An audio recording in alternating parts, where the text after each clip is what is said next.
క్రీస్తు దాసుల సీఎం ప్రార్థనా మందిరంలో నూతన సంవత్సర వేడుకలు పాస్టర్ ఐలపోగు జయరాజు, పాస్టర్ ఐలపోగు రాజేష్ పాల్ ఆధ్వర్యంలో జరిగాయి. ఎన్టీఆర్ జిల్లా జగ్గైపేట నియోజకవర్గం పెనుగంచుప్రోలు గ్రామంలో ఈ రోజున చెరువు కట్ట బజారు నందు బైపాస్ రోడ్లో క్రీస్తు దాసుల సియోను ప్రార్థనా మందిరం ఆవరణలో నూతన సంవత్సరం సెలబ్రేషన్స్ గ్రాండ్గా నిర్వహించారు. ఈ కార్యక్రమం క్రీస్తు దాసుల సియోను ప్రార్థనా మందిరం పాస్టర్ ఐలపోగు జయరాజ్, ఐలపోగు రాజేష్ పాల్ ఆధ్వర్యంలో ఘనంగా నిర్వహించారు.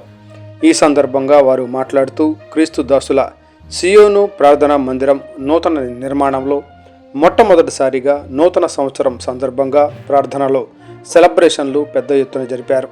ఈ నూతన సంవత్సరం సందర్భంగా క్రీస్తు దాసుల సియోను మందిరం ఆవరణలో నూతనంగా ఏర్పాటు చేసిన మందిరానికి సంబంధించి కొత్తగా పాస్టర్ ఐలపోగు జయరాజ్, రాజేశ్వరి, ఐలపోగు రాజేష్ పాల్, ఐలపోలు గ్రేస్ మరియు ముఖ్య అతిథులుగా పాల్గొన్న వాక్యోపదేశకులు గుంటూరు జిల్లా pastor doctor Christy Pradeep Raj ముఖ్య అతిథులుగా పాల్గొని వాక్యోపదేశం చేశారు.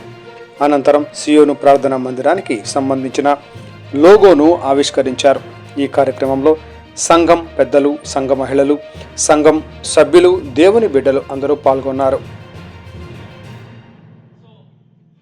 ఫలానా సియోన్ ఫెయిత్ మినిస్ట్రీస్ సంస్థ